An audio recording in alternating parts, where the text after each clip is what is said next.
Atenção! Começa agora uma teleaula de História do Ensino Médio. Você vai assistir a teleaula de número 35.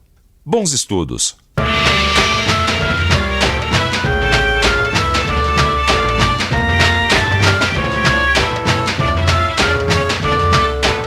Revolução, independência e liberdade. Essas foram as palavras-chave da história das Américas no começo do século XIX. Revolução, independência e liberdade. E tudo que essas palavras trazem com elas. Transformação, conflito, poder e fim dos tempos de colônia. Na teleaula de hoje, você vai acompanhar o processo de independência das colônias ibéricas da América do Sul.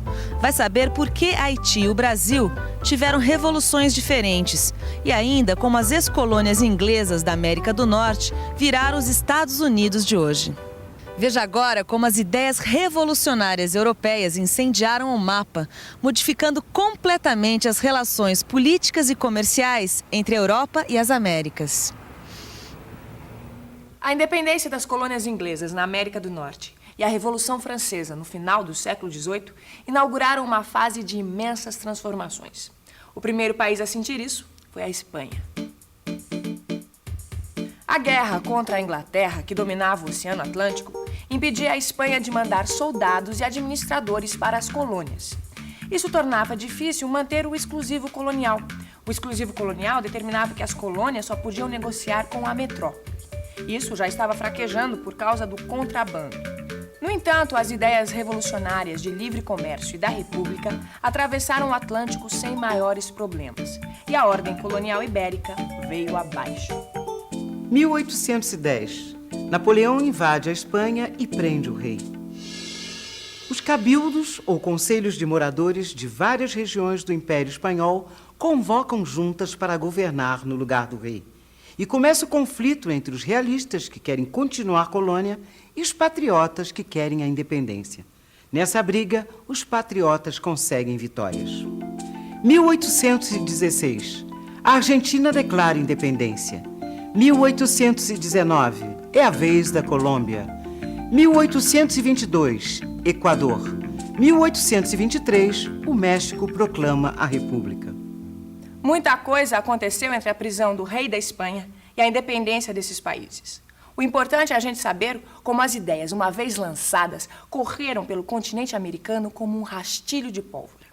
A falta de controle da Espanha trouxe à superfície uma rivalidade nascida de anos e anos de ocupação colonial, a oposição entre crioulos e peninsulares.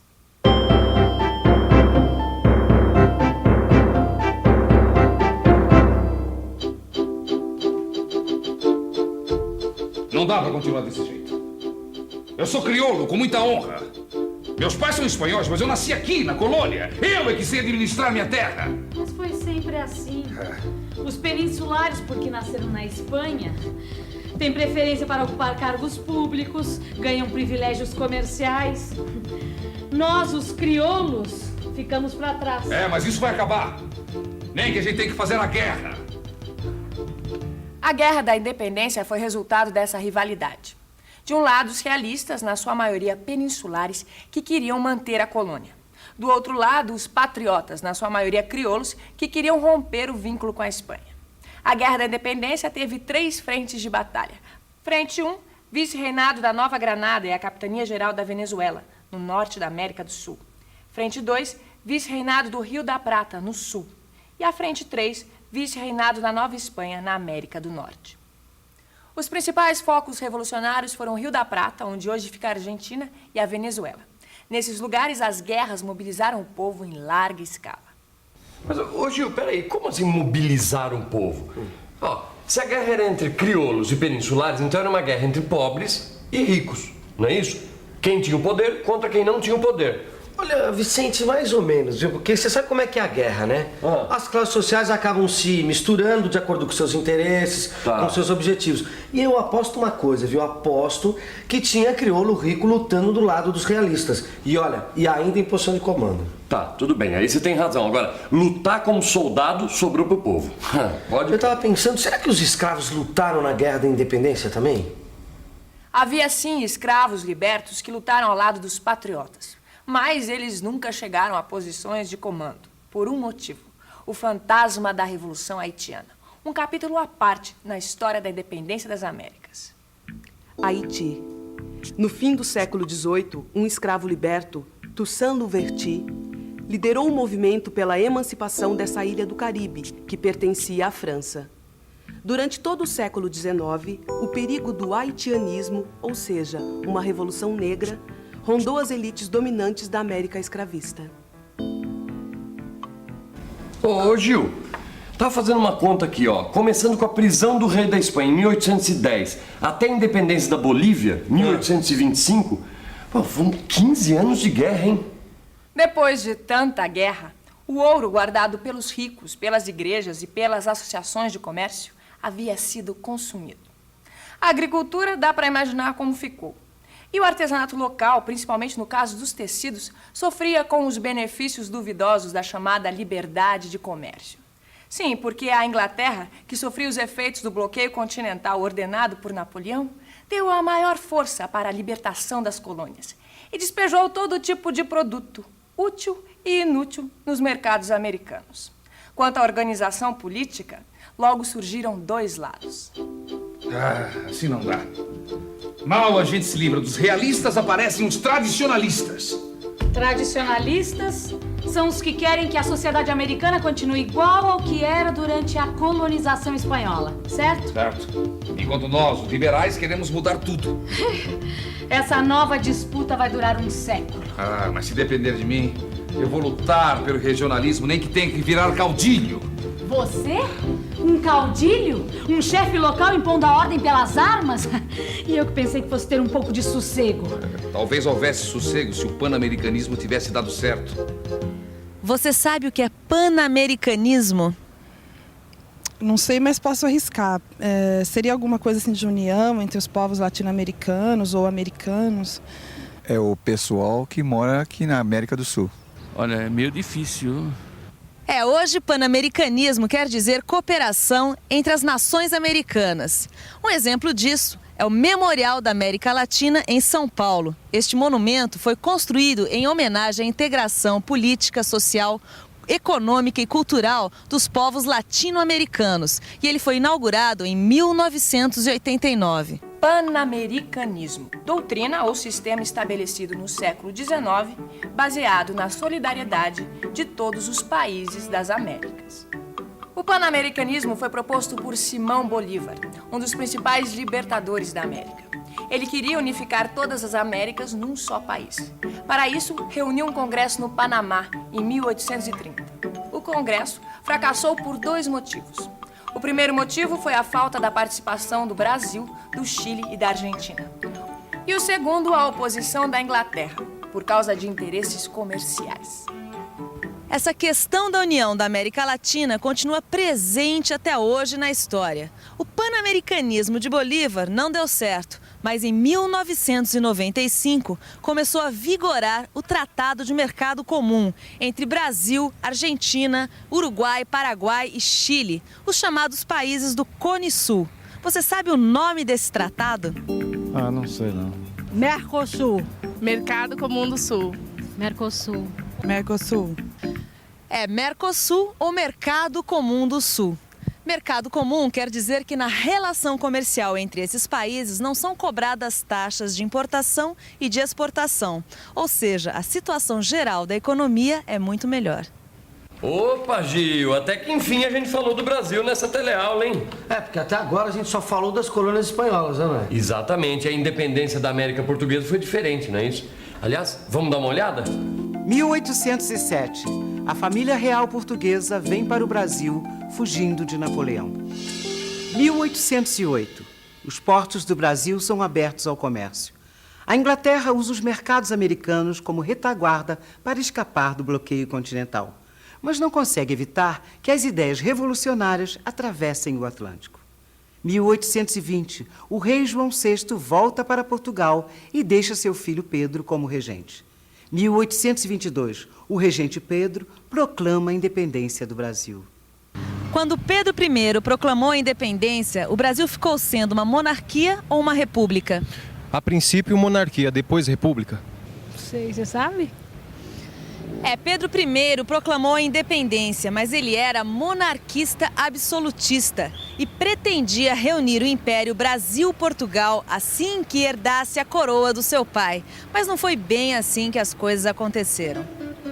1823. Os liberais que não concordam com as ideias absolutistas do imperador instalam uma Assembleia Legislativa. Pedro I fecha a Assembleia. 1824. Pedro outorga uma Constituição. Os patriotas brasileiros não concordam com os privilégios que Pedro I concede aos ingleses. 1831. Pedro renuncia ao trono e começa o período da regência. Revoltas separatistas estouram em vários pontos do país, mas são reprimidas em nome da unidade nacional.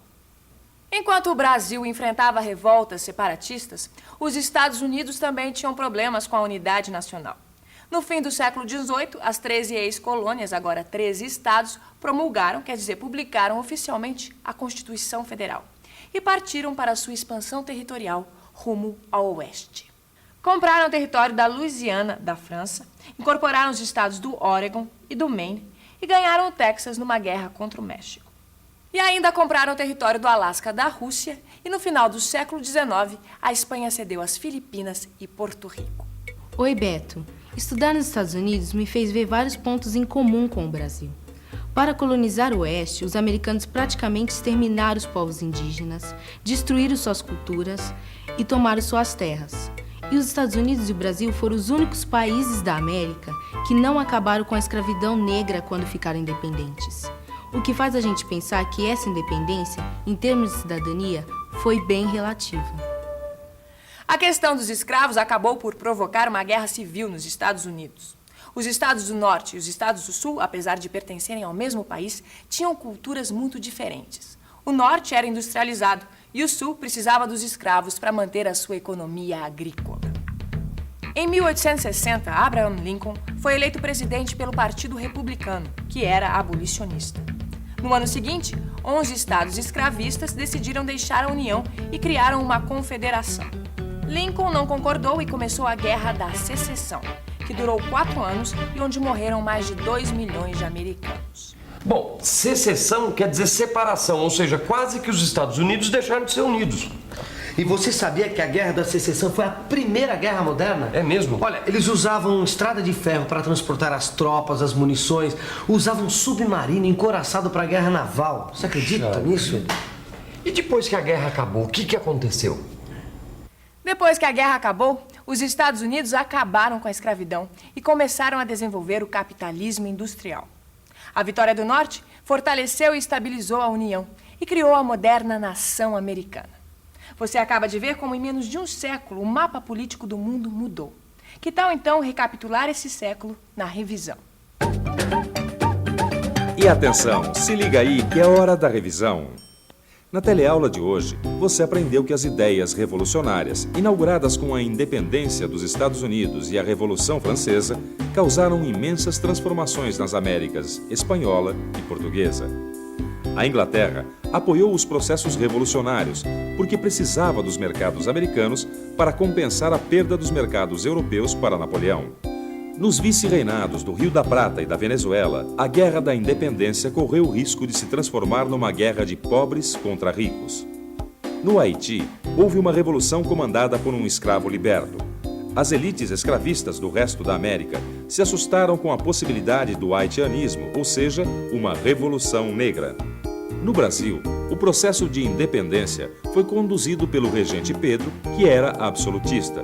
Por isso, a monarquia e a escravidão continuaram mesmo depois de o Brasil ter se separado de Portugal.